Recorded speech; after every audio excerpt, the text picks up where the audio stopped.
Di sini Ibu bahwasannya kita perlu meningkatkan budaya positif di sekolah kita. Sebenarnya budaya positif ini sudah seringnya kita lakukan di sekolah kita, seperti senyum, sapa, salam, sopan santun, gitu ya. Cuman seiring berkembangnya zaman dan pengaruh COVID, kebiasaan-kebiasaan positif kita itu sepertinya berkurang, dan itu kita sadari bukan hanya dengan murid, bahkan dengan kita sesama kita guru pun terkikis sepertinya berkurang ya. Yang tadinya kita salam, tidak ada lagi salam. Sapa pun karena kita menjaga jarak, ya kan, karena menjaga jarak ya. Apalagi awal-awal COVID itu harus pergi ke kelas masing-masing untuk membuat pembelajaran dan gitu. Jadi untuk sopan santun, salam, sapa itu kurang. Kemudian ada juga budaya positif di sekolah kita ini, Podana 5. Sebenarnya sudah dari dulu itu ada, cuman lambat laun Podana 5 ini pun kita lalai dan jarang kita ingatkan kepada diri kita sendiri dan anak-anak. Kenapa saya bilang seperti itu? Kadang-kadang tanpa sadar kita masuk ruangan kelas, padahal di depan teras itu masih ada yang kotor. Kita lalai di situ, ya. Kalau kita mengikuti Podana 5, Payas Roham, Payas dari Roma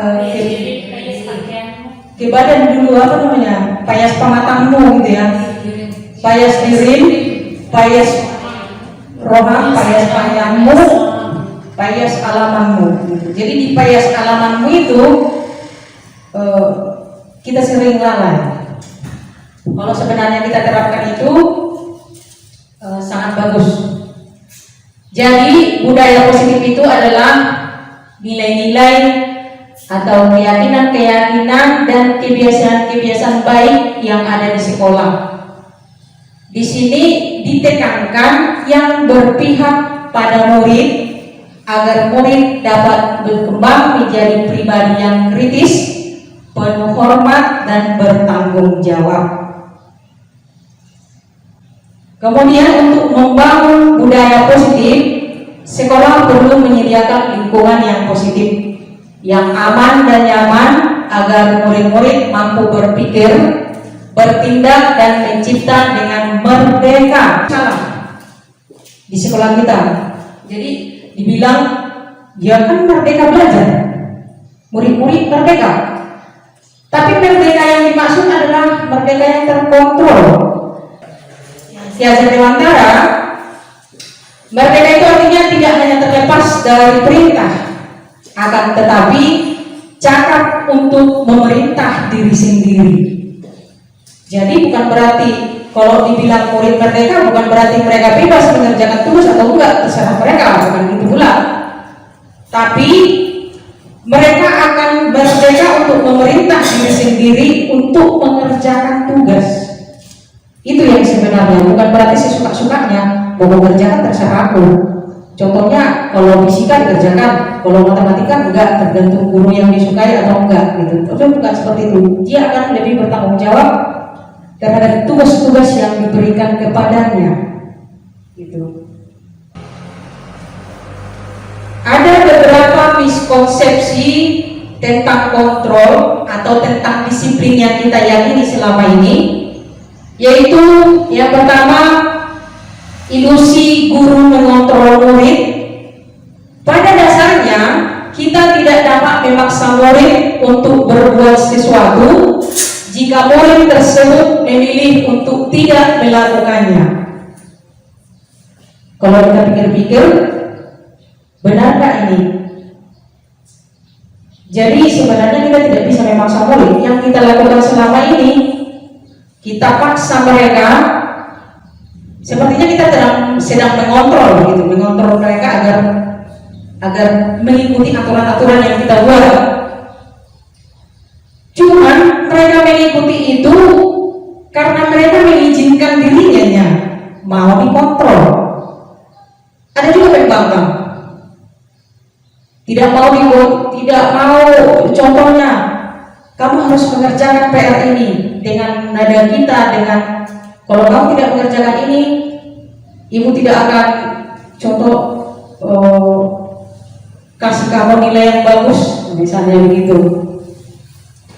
Jadi teori kontrol menyatakan bahwa semua perilaku memiliki tujuan, bahkan terhadap perilaku yang tidak disukai. Nanti akan kita lihat ada beberapa perilaku atau kebutuhan dasar sehingga seseorang itu melakukan sesuatu tindakan, apakah itu tindakan baik atau tindakan benar. Kemudian miskonsepsi tentang ilusi bahwa semua perbuatan positif, efektif dan bermanfaat. Perbuatan positif atau rujukan adalah bentuk-bentuk kontrol, bentuk-bentuk disiplin kalau yang kita tahu. Segala usaha untuk mempengaruhi murid agar mengulangi suatu perilaku tertentu adalah suatu usaha untuk mengontrol murid tersebut. Tetapi kalau yang ini tidak bertahan lama, ya kalau dia kita anggap semua perbuatan positif, efektif dan bermanfaat, tapi tidak selamanya karena dia bukan berasal dari intrinsik. Oke, kita lanjut. Teori kontrol bahwa kritik dan membuat orang merasa bersalah dapat menguatkan karakter. Ternyata enggak. Ini rupanya ilusi. Tidak benar teori kontrol yang seperti ini. Kalau kita kritik orang, kemudian dia merasa bersalah, ternyata ini tidak membuat seseorang itu menjadi berubah lebih baik. Jadi menggunakan kritik dan rasa bersalah untuk mengontrol murid menuju pada identitas gagal. Mereka belajar untuk merasa buruk tentang diri mereka. Mereka mengembangkan dialog diri yang negatif, dan terkadang sulit bagi kita guru untuk mengidentifikasi bahwa mereka melakukan perlakuan. Ya, kalau di sini kalau kita mengkritik murid biasanya dengan kata-kata halus. Kita kritik tapi dia merasa tersinggung gitu, merasa bersalah. Ya, kalau apalagi saya seringnya itu tidak marah tapi dengan kritik yang pedas. Kritik yang pedas sehingga orang dia diam, kemudian merasa bersalah. Ternyata ini adalah ilusi. Kontrol atau disiplin yang seperti ini tidak diharapkan bagi kita seorang guru. Kemudian miskonsepsi tentang ilusi bahwa orang dewasa memiliki hak untuk memaksa. Orang dewasa memiliki hak untuk memaksa. Ini menjadi problema bagi saya sendiri, termasuk di rumah dengan anak sendiri. Jadi harus nurut apa-apa, makan, kan gitu. Kalau bagi saya dulu ini sering saya lakukan, tapi memang nggak semudah itu. Prosesnya lambat laun. Yang tadinya kita suka marah-marah, tetap sekarang setelah mempelajari apakah sering marah-marah, tetap juga marah, cuma berkurang sedikit. Setelah mengetahui bahwasannya orang dewasa bukan haknya memaksa. Contoh di rumah, bukan hak saya memaksa anak saya harus makan, gitu. Saya harus punya ide kreatif, inovatif, bagaimana caranya agar anak bisa makan. Kalau saya buat sendiri. Nah, kalau di sekolah sering juga kita memaksa anak-anak harus kerjakan. Kalau nggak dikerjakan, begini, kan gitu. Tapi di sini kita dituntut untuk membuat pola perubahan, disebutlah itu dengan nanti namanya disiplin positif restitusi. Jadi bukan hanya menang di guru, menang di siswa, teori menang namanya. Guru pun senang, muridnya pun senang. Tapi ini pun ibu proses lambat laun setelah kita mengetahui. Jadi perilaku memaksa tidak efektif untuk jangka panjang dan sementara itu. Karena dia bukan dari dirinya sendiri, ya kan, bukan berasal dari diri sendiri melakukan sesuatu, tapi karena paksaan. Yang namanya juga dipaksa sebentar aja itu, tidak bertahan lama. Dan akan terbentuk biasanya ini permusuhan. Kalau kita di sekolah, gitu nggak suka aku sama ibu BR, gitu misalnya. Lalu di pertemuan berikutnya pun paling dia hanya duduk di situ, pokoknya ya datang aja. Mau apa katanya itu ya terserah. Gitulah dia membangkang di dalam dirinya. Karena kita memaksa. Jadi di sini kita dituntut bagaimana membuat pembelajaran yang menyenangkan, menarik bagi mereka, tertantang. Dan itu pun butuh proses.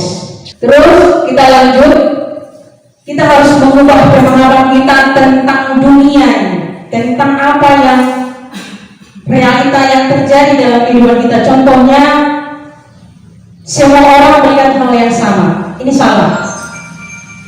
Jadi setiap orang memiliki gambaran yang berbeda tentang apapun itu. Jadi tidak sama. Kemudian kita mencoba mengubah orang agar berpandangan sama dengan kita. Yang baik menurut kita belum tentu baik menurut orang lain. Kan begitu. Jadi kita berusaha, kalau di teori kotor tentang dunia, kita berusaha memahami pandangan orang lain tentang dunia. Kalau menurut saya begini, menurut dia begini. Jadi kita berusaha memahami itu.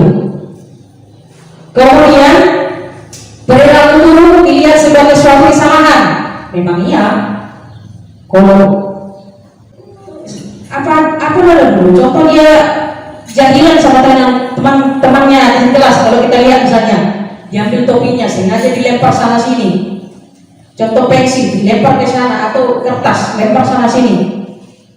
Jadi di sini meskipun anak-anak itu bertingkah di kelas, dia semua perilaku memiliki tujuan.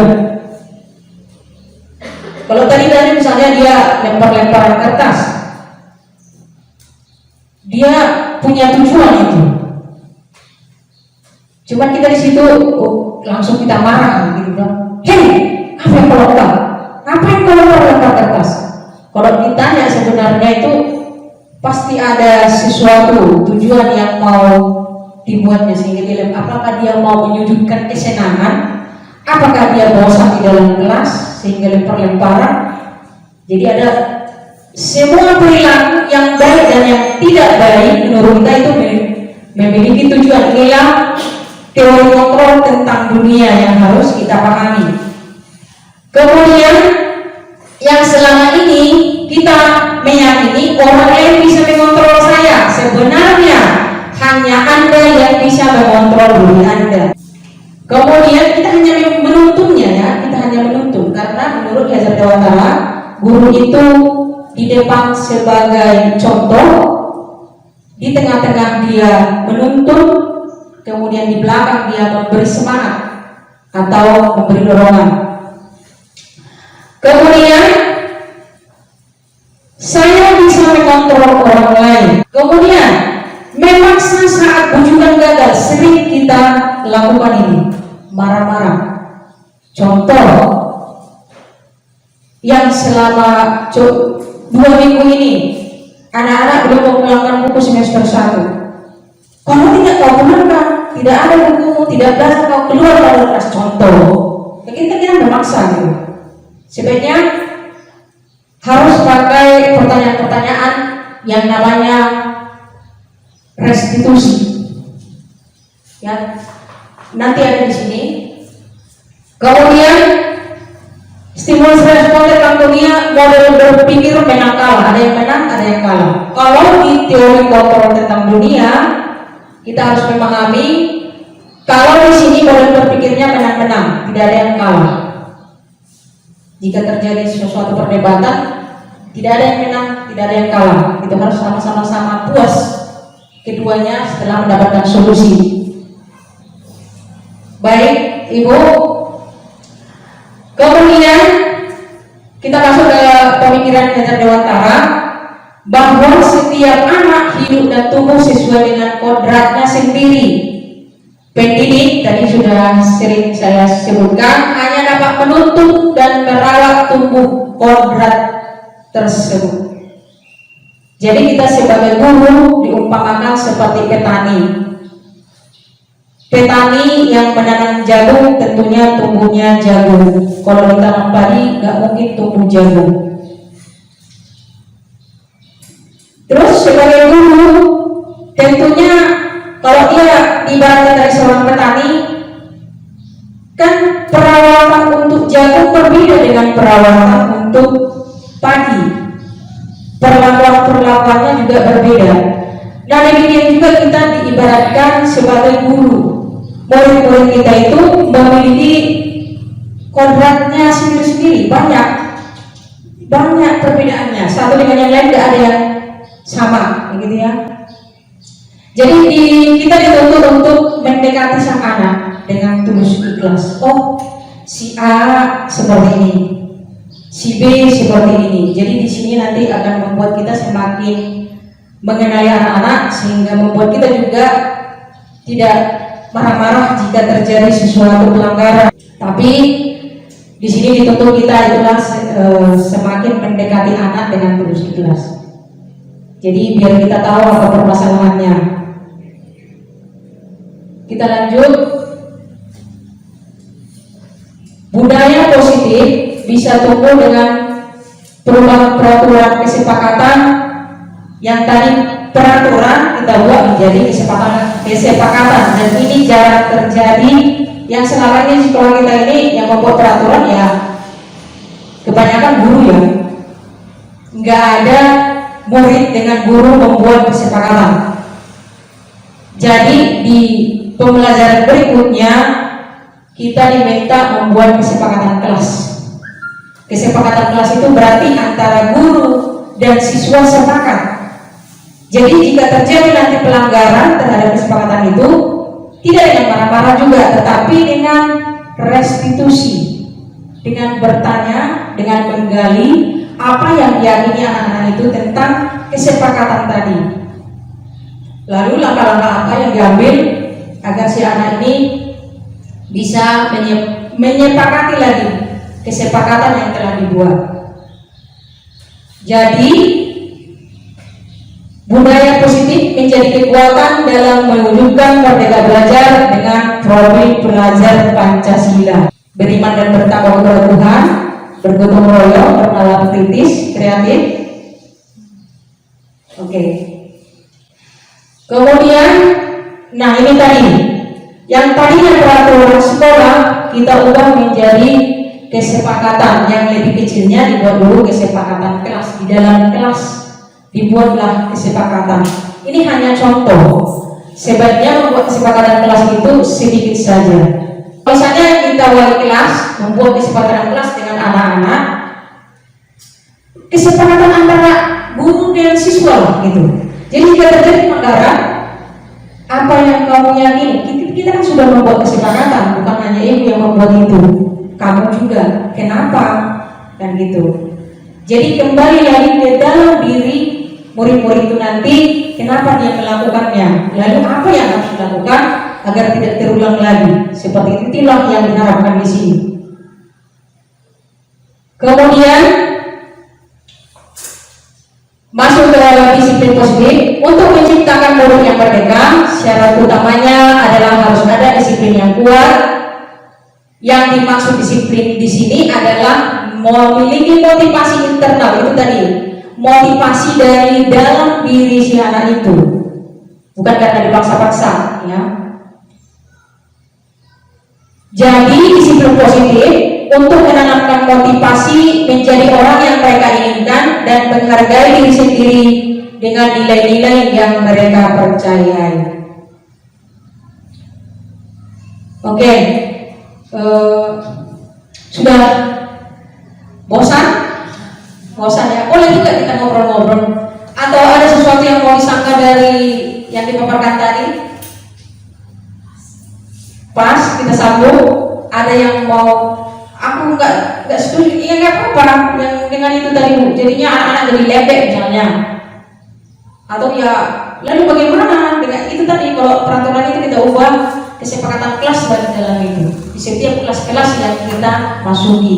Jadi tujuannya agar kita tidak selalu marah-marah. Jika terjadi pelanggaran terhadap kesepakatan yang dibuat itu, ditanya kenapa? Apakah kamu kesepakatan yang kita buat itu hanya begitu saja untukmu, tidak berarti untukmu, yang seperti itu? Nah, gini Bu. Ya. Macam kita bukan kali kelas sampai ke rumah pelajaran. Ya. Ada kita jumpai anak kita itu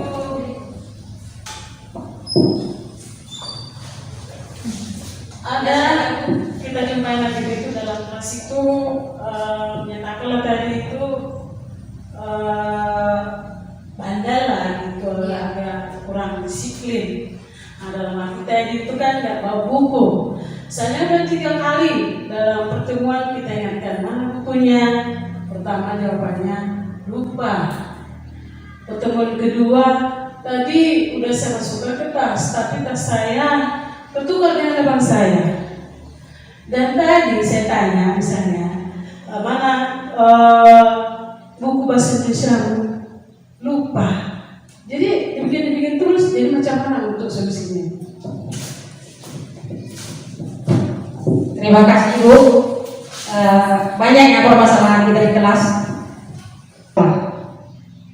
Ya, proses kesini ke restitusi tadi itu memang memerlukan proses, tapi bukan dengan marah-marah tadi. Kalau marah-marah kita tambah betul gitu. Yakin ya? Kita marahnya pun itu nggak akan jadi, harus ada dari dalam dirinya sendiri. Contohnya Ibu bukan wali kelas yang lebih seperti itu. Harus dibuat punya suasana yang makanya pasnya yang langsung action. semoga Bisa kita laksanakan merdeka belajar ini. Percaya sama kalian, apapun yang kalian lakukan, menurut mama benar itu benar. Dan kalian menurut kalian benar. Tapi setelah kalian melanggar kepercayaan itu ada sanksinya. Nah, ketika mereka melanggar kepercayaan itu, aku nggak pernah masa belajar. Yang penting tanggung jawab. Yang minta sekolah kan kau. Aku kasih 2 kesempatan. Sekolah atau main game. Main game kau memakai juga. Mana lah lebih. Sedangkan kesepakatan ini, aku mau sekolah. Nanti kalau sekolah tanggung jawab. Bertanggung jawab, aku nggak percaya sama kamu. Jadi jika mereka melanggar kepercayaan yang sudah kita kasih itu, orang itu takut. Tapi karena kebiasaan orang, untuk nggak bertanggung. Pilih mana? Tapi anak-anak di sini kebanyakan harus ini sudah doktrin. Ujung-ujungnya kita yang kan bagus-bagus ini merdeka. Begitu, percaya suka-sukanya. Benar, itu setengah di kelas saya seperti itu, tapi setengah lagi bisa.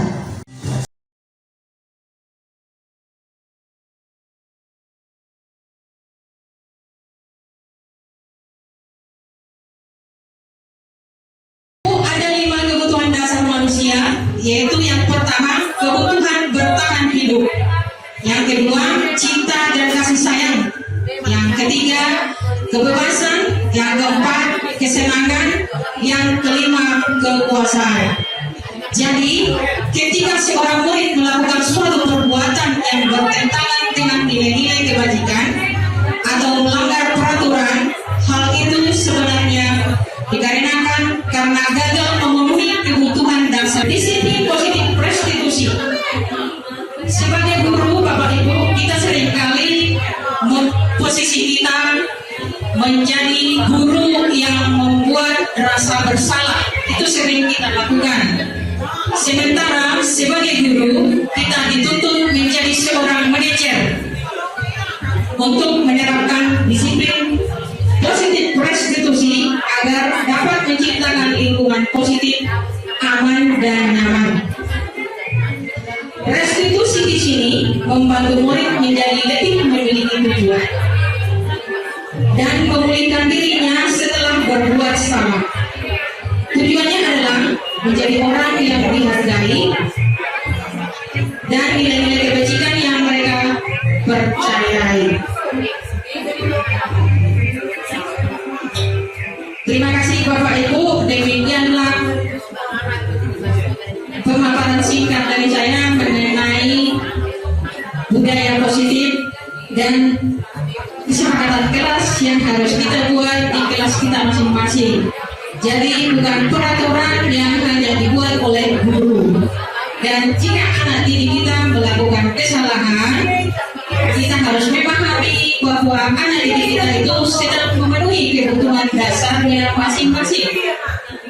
Jadi kita menanggapinya dengan budaya positif, dengan restitusi, dengan melakukan restitusi. Kita tidak menghukum anak itu, tetapi kita membuat suatu perubahan yang positif agar anak itu dapat bertanggung jawab terhadap sikap dan perilakunya menjadi lebih baik.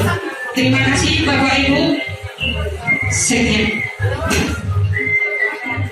Tanpa dia tahu ibu saya, kayaknya saya segan cerita gitu. Tapi kalau kita rangkul dia berfungsi sebagai teman, otomatis siswa itu dengan mulai dari bawah sampai atau akar-akarnya semua permasalahan bisa dicurhatkan kepada kita.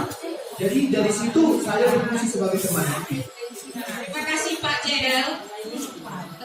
Kita semua berharap ke depannya nanti dari teman dan pemantau berkembang menjadi manajer. Jadi anak-anak itu tidak tergantung kepada Pak Jedel. Jadi yang dituntut kepada kita adalah kita mampu menjadi sebagai manajer. Dalam artian manajer, kadang-kadang kita berposisi sebagai teman, berposisi sebagai semoga lebih baik.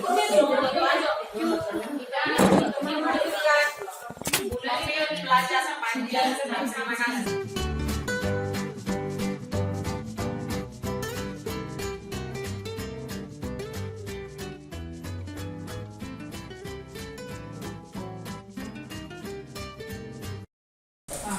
Kesepakatan ini maksudnya kita sama-sama membuat sesuatu kesepakatan, bukan peraturan-peraturan yang harus dipenuhi, tapi berdasarkan keyakinan-keyakinan yang kalian percayai.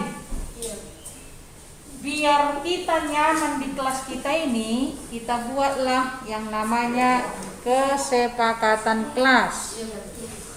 Ya. Jadi yang pertama, biar aman kelas kita ini, apa yang harus kita perbuat? Apa yang harus kita lakukan? Apa yang harus kita buat? Jam? Datang tepat waktu misalnya. Ada berapa itu? Ada Martina. Iya. Jadi kena sahab. Udah tahu bu macet di SMA. Oh, cek di SMA. Iya memang sih kurang karet di sini. Berdaya dua orang nakar motor. Markaret tapi Bisa rodho.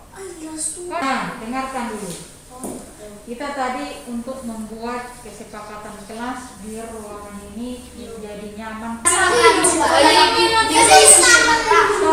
Baru kali sampai Ibu merasa pusing kalau kalian ngomong satu sama-sama ngomong, yang ini ngomong, yang ini ngomong, yang ini ngomong. saking Menurut Una, dengar gak semua nih? Menurut kalian, baiknya seperti itu, saling ngomong semuanya, ngomong si Septian, ngomong tadi si siapa? Sarah Delima, ngomong lagi si Mawar. Jadi bising seperti pasal. Jadi kita buat lagi kesepakatan, bagaimana biar bicara itu satu bicara yang lain mendengarkan. Sukanya kalian seperti itu? suka Atau suka kalian seperti tadi, ngomong si Septian, ngomong si Mawar, ngomong lagi Sarah Delima, sehingga bising, tak satu pun yang bisa didengar dengan jelas. Suka kalian? Suka? Tidak. Jadi yang mananya yang kalian sukai? Saya makatai, lima bagi. Baru saya mana makatai, yang lain lagi makatai. Iya kan? iya bu Jadi kita buatlah dalam bentuk kalimat. Kalau kita buat itu saling menghargai teman. Ya, itu nggak menghargai namanya itu kan kalau si Sarah Delima ngomong lagi si Mawar, ngomong si Septian, ngomongin Gorni, saling keluarkan pendapatnya masing-masing, nggak ada yang mau mendengar, tapi dia berbicara. Wah, menurutmu? Nah, Wenliston kayak mananya menurutmu yang baik? Kesepakatan ini ya kita buat kesepakatan bersama, bukan hanya beda yang nyuruh-nyuruh kalian itu.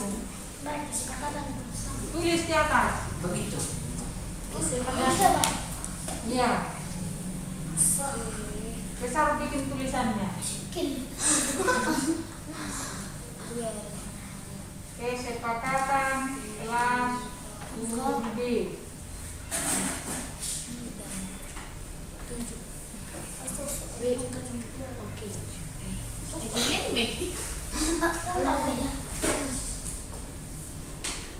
Pilih nomor 1 tadi gimana? Saling menghargai teman.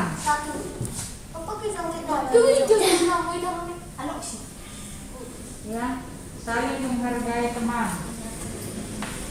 Menghargai berarti kalau satu bicara yang lain mendengarkan.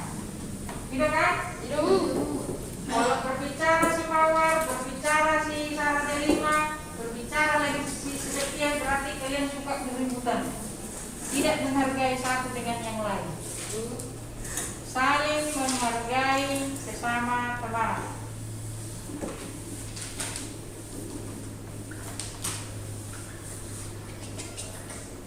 Apalagi kita buat di ruangan ini biar ruangan ini tertib. Tidak tumpuk sama Iya.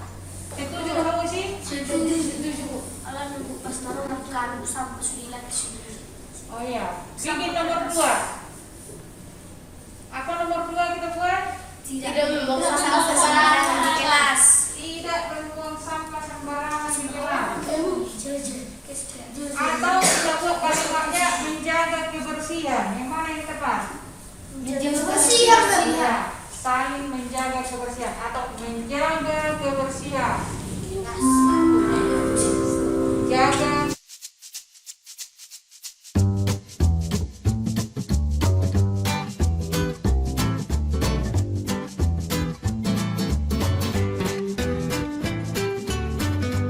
Kelas yang kita sepakati bersama bukan hanya aturan-aturan yang dibuat oleh guru, tetapi kita sendiri, kamu dan juga guru membuat kesepakatan di dalam kelas. Nah, jadi bukan dipaksa kamu, secara bersama-sama. Apakah kalian suka seperti ini, kotor? Tidak. Jadi yang kayak mana yang kalian inginkan? Bersih. Berarti kita harus sepakat, ya bukan hanya ibu ini, tapi kalian juga menginginkan. Kalian menginginkan kelas yang bersih kan? Iya. Iya. Berarti kita harus buat apa yang harus kita buat di situ? Kelas yang bersih. 2, bikin di situ kesepakatan kelas. Menjaga kebersihan kelas, gitu ya. Nah, kebersihan kelas ini kan sudah ada dibuat petugas-petugasnya, ya kan? Gitu, Tes? Atau hanya satu orang kalian yang membersihkan ruangan ini? Sudah ada gilirannya, kan? Ada orang yang tidak mau. Siapa yang tidak mau? Berarti dia nggak sepakat dong kelas yang bersih. Dia mau yang kotor-kotor seperti ini berarti. Siapa yang tidak mau bersih ruangan ini? Tunjuk tangan. Tidak ada. Jadi siapa yang sudah dibuat jadwal kebersihan? Siapa yang tidak mau? Tunjuk tangan. Hampir rata-rata. Rata-rata tidak mau membersihkan. Tiap masuk makan dulu sama sini. Oh, hanya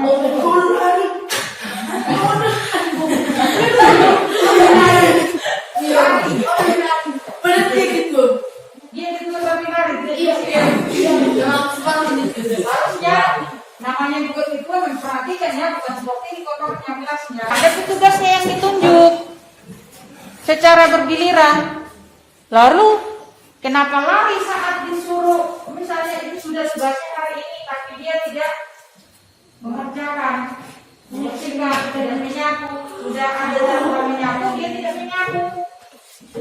Nah, bagaimana itu? Kita yakininya suka sesuatu kelas yang bersih? Sukanya kalian atau sukanya kalian kelas yang kotor seperti ini? Tidak. Jadi kalau tidak sukanya, kita buatlah kesepakatan. Kita menjaga kebersihan kelas. Sudah dibuat jadwal petugas-petugasnya? Belum. 1 sampai 5 hari per pertama 6 sampai 10 berjibur dan sisanya lanjut ke Nah, kenapa hanya si Pare, hanya si Doni yang mengingat ini? 1 sampai 5 nomor urut akan pertama ya. 1 sampai 5 hari pertama karena besok kalian ke sekolah. Hari kedua masuk lagi yang 6 sampai 10.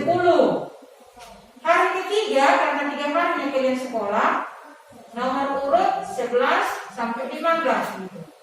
Lalu kenapa? Apakah tidak mau buat seperti itu?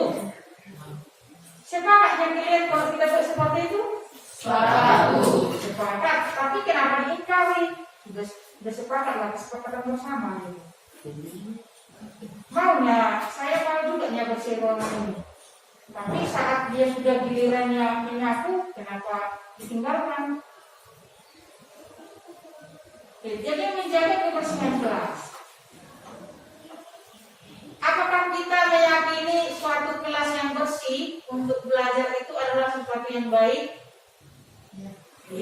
Atau yang kotor itu adalah yang baik? Bagaimana ya? Yang bersih itu, sehingga kalau sudah bersih kita nyaman untuk belajar ya kan? Nah, kalau seperti ini, apakah nyaman kamu? Coba lihat ke lantainya, nyaman nggak? Enggak. Jadi diikutilah kesepakatan kita. Kita buat cara menjaga kebersihan kelas. Dan kalau sudah menjaga kebersihan kelas, sepakat kan sudah ada dibuat tadi 1 sampai 5 hari pertama, hari kedua 6 sampai 10, hari ketiga 11 sampai 15 seperti itu. Diikutilah. Ingat nomor urutmu? Ingat. Nah, jadi kalau diingat diikutilah. Coba hari pertama tulis tangan 1 sampai 5.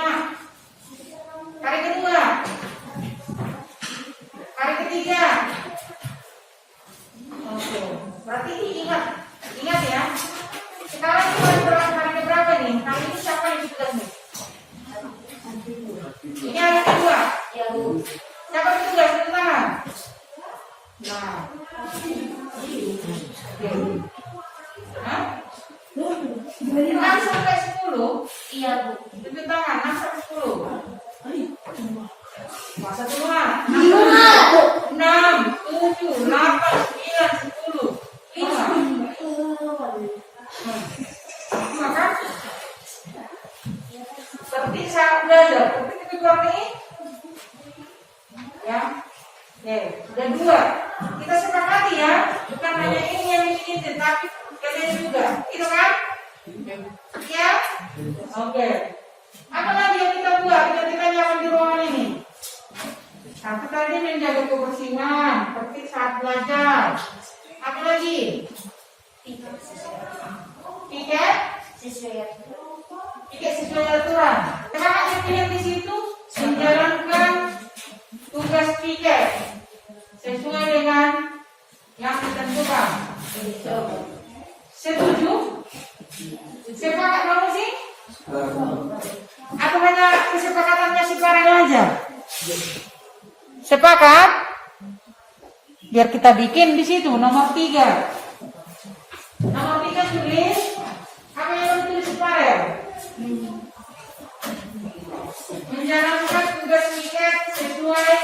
Nah, tulis. Ini disepakati ya, kita kesepakatan bersama ini. Perhatikan. Menjalankan tugas piket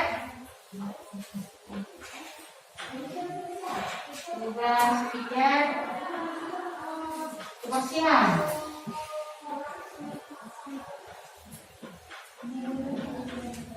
sesuai jadwal.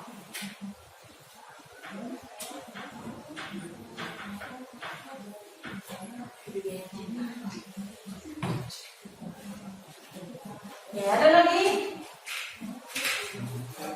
Anggota yang mau kita tambahkan kesepakatan kelas kita, apakah ini cukup? Hah? menjadi depan. Menjaga kesopanan. Ya, karena kalian itu kadang-kadang suka mencela temannya, atau suka memburuk-burukkan temannya, atau suka mengucapkan kata-kata yang kurang pantas, seperti nama-nama hewan peliharaan. Tidak kan? Apakah menurut kalian itu bagus untuk diucapkan? Untuk diucapkan sesama teman? Tidak. Menjaga kesopanan. Jadi kalau berbicara dengan temannya, dengan teman sopan, apalagi dengan yang lebih tua dari kamu, dengan gurunya. Menjaga kesopanan. Sopanlah berbicara. Apalagi yang mau kita buat? Kesepakatan kelas kita. Iya, tertib saat tidak ada guru katanya. Jadi menjaga tertib saat belajar tadi sudah termasuk dari sini nih. Sudah menjaga ketertiban tadi. Sudah tertib saat belajar. Ya meskipun misalnya kan gurunya kadang-kadang ada yang karena sakit. Nah, jadi tertiblah di dalam ruangan kelas. Jadi tertib saat belajar boleh tertib di dalam kelas boleh ya. Jadi bisa saat belajar, kelas tidak ada guru kan harus tertib. Bolehnya berbicara, misalnya gurunya belum datang, kan bolehnya kalian diskusi. Tapi jangan pula yang ini kuat suaranya, yang ini kuat suaranya, benar-benar kuat sama kuat sehingga tak kedengaran apa punya jelas. Jadi kalau ya boleh kalian tunjuk tangan. Teman-teman, saya mau usul seperti ini, misalnya gitu. Jadi satu-satu ya. Bagaimana? Apakah kalian suka seperti ini, seperti pasar di kelas ini? Yang ini ngomong ke sini kuat-kuat, yang ini juga ngomong kuat-kuat. Dan semua nih, salaman. Datang lagi di sana. Aku begini. Harusnya kalau di dalam kelas itu kan, kalau dia bergaya menurut Muna yang nyaman. Nah, menurut Muna sama dia. Tertib menyampaikan pendapat ya. Apakah itu kalian yakin ya atau gimana ya? Suka memilih seperti yang di pasar sana? Bising-bisingnya di ruangan ini. Karena yang satu dia yang lain nggak saling ini cukup saya ini menjaga keindahan kelas. Ya boleh. Jadi jangan udah dibuat cantik seperti itu bunga-bunga. Ada tangannya jamilnya lagi, koyak-koyaknya lagi, pimpinnya diisi lagi. Jangan ya. Dijagalah keindahan kelasnya. Di lembar kertas seperti ini. Jadi saling mengingatkan satu dengan yang lain. Oke, silakan duduk Farel. Inilah kesepakatan kelas kita.